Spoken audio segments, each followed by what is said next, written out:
¿Cómo les va? Buenas noches. Es un gusto recibirlos ahora para la entrevista aquí en Canal 5. Nuestra invitada, una mujer que está siempre vinculada al tema de la educación y ahora también muy vinculada al PIT-CNT porque es una de sus principales dirigentes. Mire.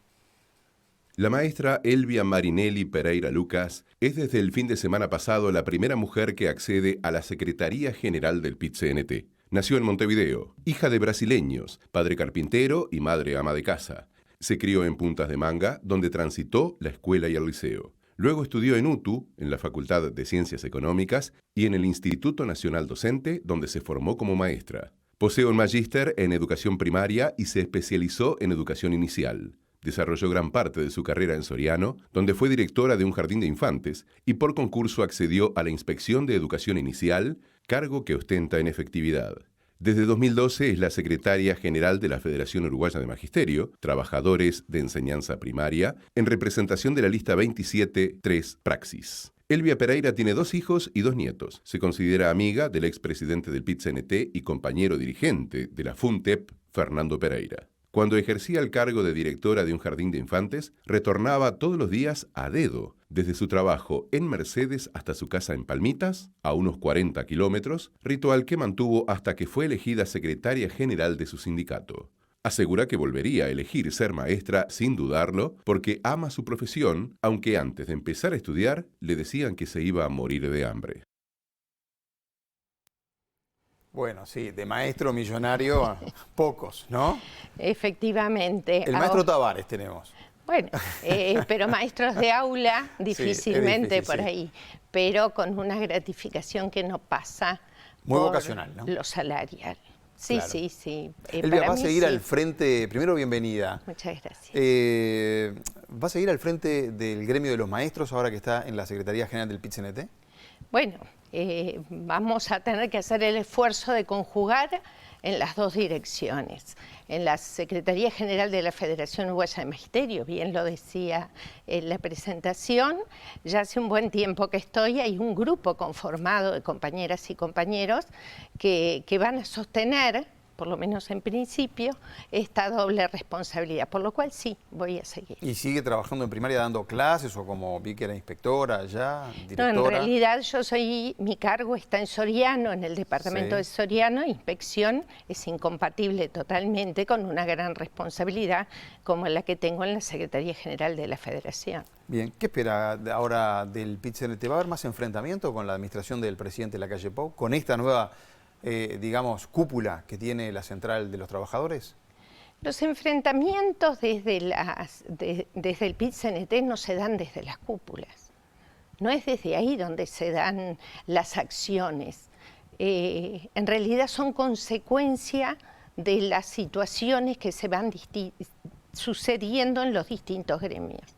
Y así es como se resuelven tomar acciones de conflictividad, como dice usted, que no son de parte únicamente de nosotros, los trabajadores. Para que exista un conflicto tiene que por lo menos haber dos, de un lado y de otro. Si hay más, porque ahora somos los compañeros que estamos designados desde el domingo, yo creo que a priori digo que no. Insisto, no es por las personas que estemos ahí, es por la dirección colectiva, que es la mesa representativa entre Congreso y Congreso, el que resuelve y toma las decisiones de las acciones. ¿No se imagina entonces posiciones más duras de esta dirigencia del PIT-CNT hacia el gobierno? Yo creo que a priori no.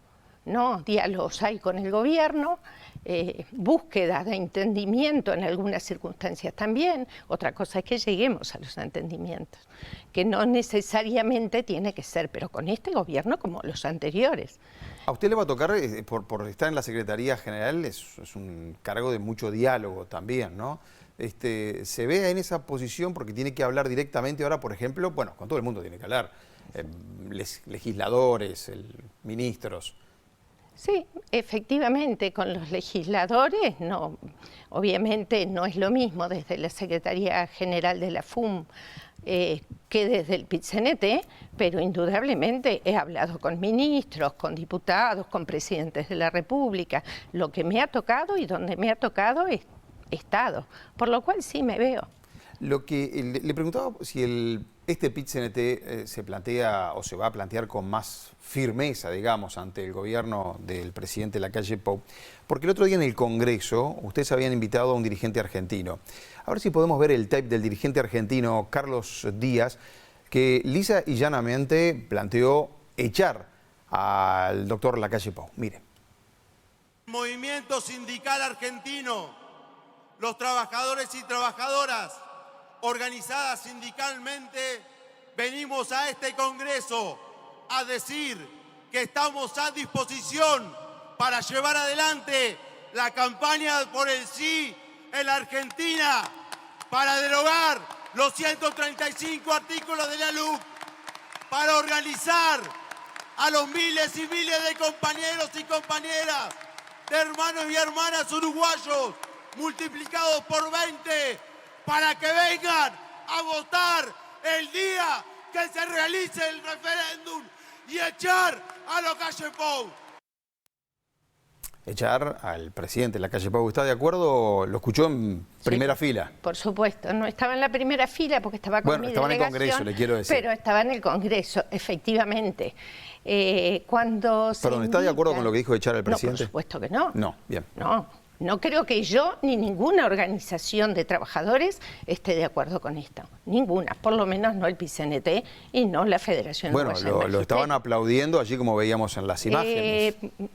Si lo volvemos a ver, Sí. y agradezco que haya puesto el tape completo, Sí. venía en una dirección la información, lo que venía hablando el invitado. Y termina con esa frase que es con la que no estoy de acuerdo. Pero no estoy de acuerdo yo ni está de acuerdo el PIT-CNT. Ahora, ningún invitado en ningún ámbito nos pasa a nosotros lo que va a decir en el momento. Usted dice que se estaba aplaudiendo lo que venía diciendo con respecto a trabajar por la LUC, digamos. Por supuesto.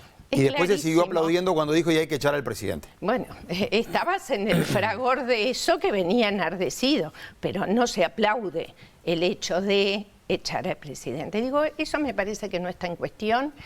La institucionalidad del Uruguay y la legitimidad del presidente de la República, lo hayan votado o no votado, lo hayamos votado o no votado, no está en cuestión y no es una línea del PIT-CNT. Lo que pasa es que después el PIT-CNT, corríjame, después no hubo ningún comunicado tampoco para separarse de lo que fue ese discurso en particular. Y no, porque el Congreso fue tan amplio, tan rico, con tantos temas que estuvieron en debates, que estuvieron en discusión, que laudamos democráticamente, que en realidad esta situación no fue el centro del Congreso. Claro, pero llamó la atención, ¿no? Sí, a todos y a todas.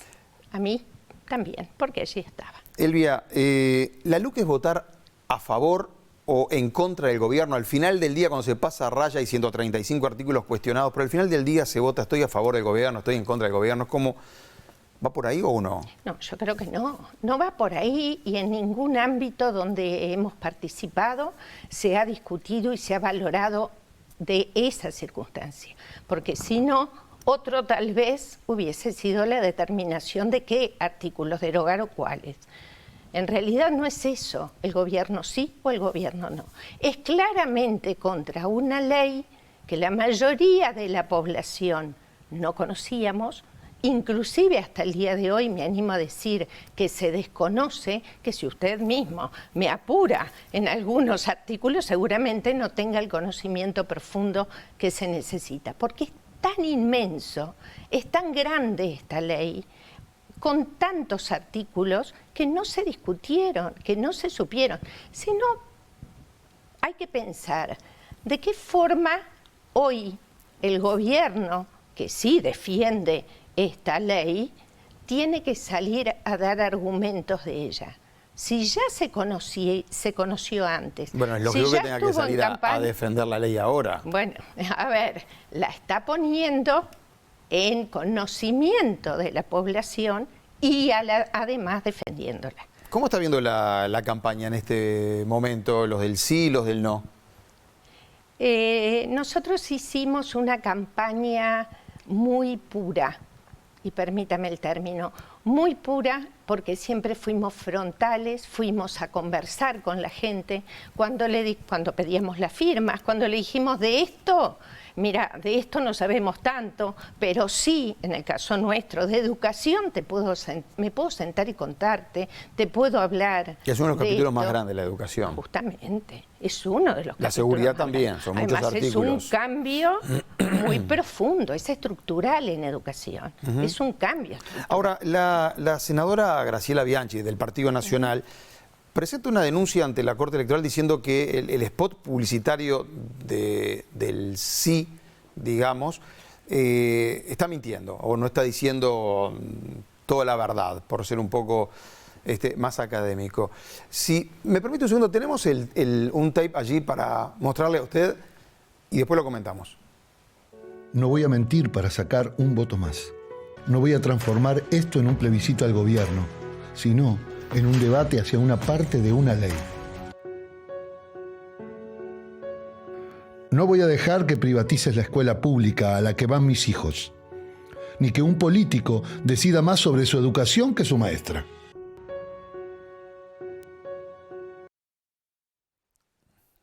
Déjeme aclarar que este video sí lo editamos nosotros por un tema de tiempo, nada más, pero quedaban claros los conceptos. Que no se va a mentir, pero también estaba esa frase que no dejemos que se privatice, digamos, la educación pública. ¿Por qué ustedes entienden que se va a privatizar la educación pública? ¿De dónde sale eso del texto exactamente? Efectivamente, en el texto, textualmente, en la ley no dice eso, vamos a privatizar la educación pública. ¿Y entonces? No lo dice a texto expreso. Sí está cuando en la ley habla, por ejemplo, de educación y nunca de educación pública. Por ejemplo, cuando habla de coordinaciones y habla que de esas coordinaciones está como mucho más espacio para lo que es privado que para lo que es público. Cuando se habla de las becas a nivel del MEC, las becas para formación docente, deja abierto ese espacio donde esas becas van a ser otorgadas para posgrados, por ejemplo, cuando la educación pública no los tiene. O sea, no es lineal que se lea que se va a privatizar la educación pública. Pero ¿y no se equivocaron entonces en poner esa frase tan contundente? No deje que se privatice la educación pública. Y por lo menos está en riesgo. Por lo menos está en riesgo. ¿No acepta que fue un error poner eso? ¿Que es confundir en definitiva al votante? Yo creo que no es confundir, es no minimizar al votante, al ciudadano, y creer que no puede pensar más allá de lo que lee a texto expreso. Pereira, está bien. Los periodistas, y yo sé que son 135 artículos o unos cuantos, los periodistas sí los tenemos que leer, los hemos leído obviamente. Hay un capítulo, dentro de la educación, me mantengo en lo que es su área, podemos ir viendo, artículo 7 habla de la obligatoriedad. Es obligatoria la educación inicial a partir de los 4 años, ahí arranca. Artículo 11, ahí lo estamos viendo, de la libertad de cátedra. Uno lo lee y dice qué es lo que estaría mal, ¿no? En la libertad de cátedra, que me parece que todos defendemos. Sí, el docente en su condición de profesional es libre de planificar sus cursos realizando una selección responsable, crítica y fundamentada de los temas. Ahí sigue.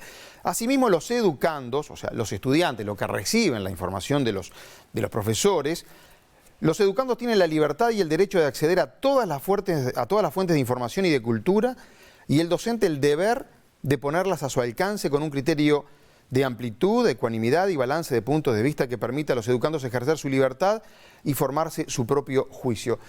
Ustedes están cuestionando esto también. Entonces, ¿no está bien esto de que el docente tenga la libertad y que el estudiante también reciba la información completa, con todas las miradas? Tú nombraste primero el artículo 7. Sí. El artículo después 7 el 11. Habla, sí, permitime. Vamos sí. Por partes, porque así todos entendemos de qué estamos hablando. El artículo 7 dice claramente, toca un tema que es de principios, que es la obligatoriedad. Todos vimos lo que sucedió en pandemia cuando se dijo no es obligatorio que los niños vayan a la escuela o que el estudiante concurra al centro escolar. Eso lo tuvimos, y tuvimos una fuerte controversia con ese tema que es de principio. Bueno, pero eso fue en pandemia. Estamos de acuerdo, fue una situación de crisis absoluta. ¿Qué pasó tenemos muchos alumnos que no continuaron su educación.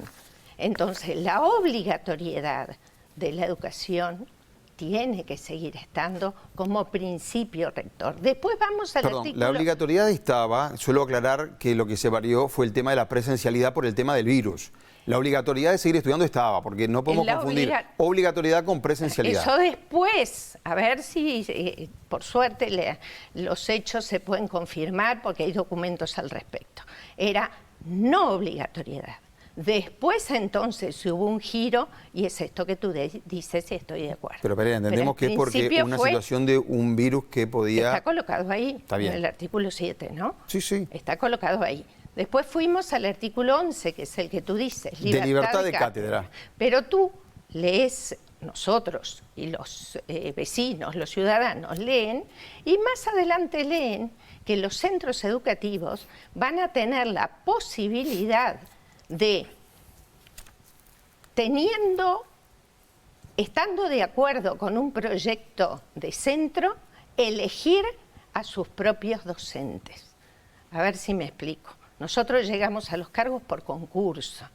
Nosotros elaboramos proyectos en la comunidad educativa una vez que estamos instaladas en ella. Hoy es a priori. Tenés ese proyecto, todos aquellos que firmemos que estamos de acuerdo con ese proyecto, ellos van a poder estar en ese centro educativo. Otros no van a poder estar en ese centro educativo. ¿Eso es libertad de cátedra? Bueno, para nosotros no. Eso no es libertad de cátedra. La libertad de cátedra, y no tiene que ver con la laicidad sí o laicidad no, porque no nos metamos en ese tema, salvo que tú quieras, pero nosotros... No porque no está en la ley. Bueno, está bien, porque no está en la ley, pero sí está, por lo menos en conocimiento público de las disputas por eso y las distintas bibliotecas que hay con respecto a la laicidad. Pero está bien. Pero esto que yo le leí del artículo 11, para mantenernos en este artículo, ¿no está de acuerdo usted, Pereira, con que el estudiante reciba todas las fuentes de información? No, totalmente de acuerdo que reciba todas las fuentes de información. Bueno, con eso está de acuerdo, porque lo quieren derogar a este también. Con la información que reciben los alumnos, por supuesto que estamos todos de acuerdo. ¿Y por qué derogar entonces esto? ¿Por qué se metió en su conjunto? Se metió porque afecta la libertad de cátedra del docente. No es que el docente vaya a elegir qué cosas, porque hay un programa, un currículum que de alguna manera orienta al docente su forma de trabajo. Lo que está en libertad de cátedra es la forma de llegar a los alumnos. Acá yo no sé, será tema de interpretación, pero yo lo que leo es, el docente en su condición profesional es libre de planificar los cursos y ahí arranca. Yo te vuelvo a hacer un hincapié en algo. Yo no creo que el ciudadano, la ciudadana, el votante, solamente lea lo que está escrito literalmente. Puede leer el conjunto. Y esto es lo que hace a estas explicaciones o estos argumentos que nosotros damos con respecto a eso. Para ustedes entonces es no solo lo que está escrito, sino la intención que hay detrás de cada letra, digamos. Y del conjunto. Es un tema de interpretación, entonces. Para mí no es un tema de interpretación, para nosotros no es un tema de interpretación. Solamente que está lo no dicho exactamente, literalmente. Pereira, ¿hay una grieta en la sociedad uruguaya hoy? Es un término que no se utiliza mucho acá, se utiliza mucho en Argentina, no quiero traspolarlo. Pero digamos, si hay una separación, una zanja grande, ¿lo nota usted? Hay gente que quiere separar y que es una opinión personal, y que entiende que hay que ir separando los buenos de los malos. En algunos temas, en algunos momentos, porque después... ¿Pero quiénes son? ¿Los militantes, los dirigentes? ¿Quiénes quieren separar? Hay varios actores, por algo lo nombraste. A lo que no, lo nombro para preguntar. Sí, pero de algún lado sale el término. No es que me estás preguntando algo de la Argentina, es algo nuestro. El hecho nuestro que se maneja en Uruguay, el hecho de la grieta. También hablamos de las grietas entre un lugar y otro dentro de la sociedad uruguaya. Eso es lo que no debería existir. A ver, ¿cómo no es debería eso? existir. La grieta, esa que tú mencionas, no debería existir. Pero existe, o capaz que no existe, eso es lo que yo pregunto, en la Yo interpretación creo de que- ustedes, yo o del creo PIT-CNT que- o suya. Bueno, yo por el PIT-CNT... La suya personal, que ocupa un Es la cargo. mía personal que ocupa un cargo, exactamente. Yo creo que la grieta ni debería existir, y que efectivamente para la sociedad no existe, porque no habemos de un lado los que estamos con la verdad y absoluta y defendemos esto y los otros, los buenos y los malos. No es así. Y no debería serlo y nunca fue así en el Uruguay. Entonces, ¿tenemos diferencias? Sí. ¿Tenemos opiniones distintas? Sí. ¿Podemos manejar nuestras diferencias? Y sí, yo creo que sí. Yo creo que podemos manejar las diferencias. Y el Uruguay tiene la necesidad, y el uruguayo y la uruguaya, de mantener de esos acercamientos que hagan que esas grietas no existan. Nos quedan 2 minutos nada más. ¿En algún momento lo nombré a la grieta? No. Les decía, nos quedan 2 minutos nada más Ay. y una lista de temas, como siempre. Adelante. Solo la ley de urgente consideración no hubiera llevado todo el programa. Entramos y Totalmente. salimos por un tema de tiempo, nada más. Sí, sí. Persecución sindical. Usted que viene del gremio de los maestros, FENAP es ahora presentando una denuncia internacional por los profesores estos en San José, si se violó la laicidad o no. ¿Siente que con la nueva administración de gobierno hay casos de persecución sindical? Y sí, por supuesto.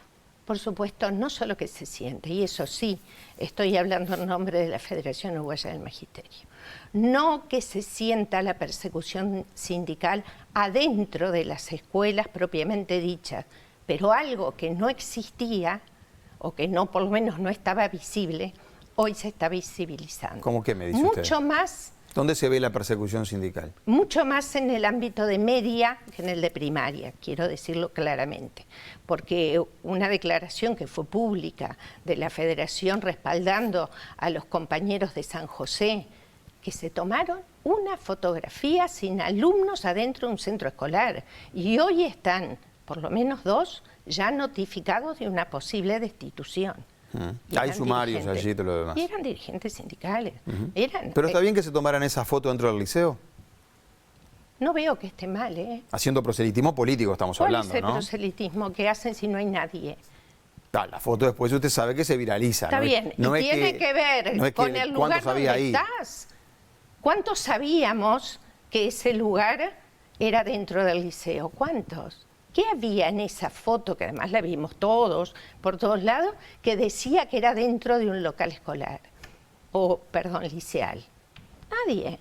Lo que pasa es que se buscó eso, o se encontró eso, para realmente tratar de colocar a estos dirigentes o a estos sindicalizados en una situación que no está cómoda y que para nosotros no está bien. Y la persecución sindical fue de otros tiempos, en otros momentos, y no está bueno que el Uruguay democrático lo tenga. ¿Está Y no claro está el bueno. tema de que no deberían tomarse esas fotos dentro de un liceo?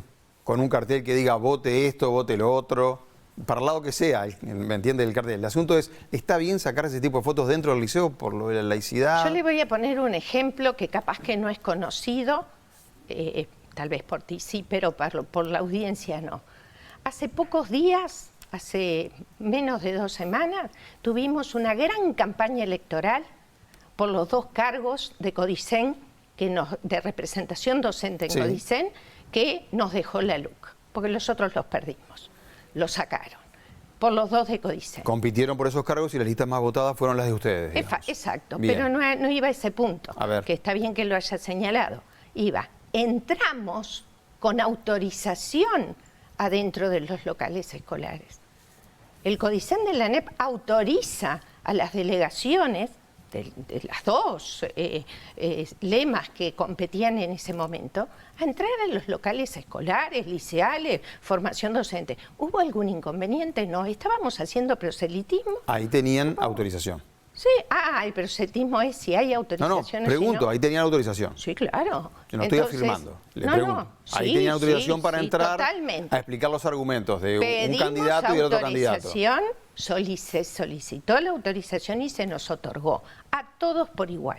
Y todos ingresamos. Y sí llevábamos volantes, y sí llevábamos cartelitos que nos identificaban, y sí formábamos parte de algo que era esa estructura que permite la ley de urgente consideración, que lo permite, y no estuvimos cuestionados.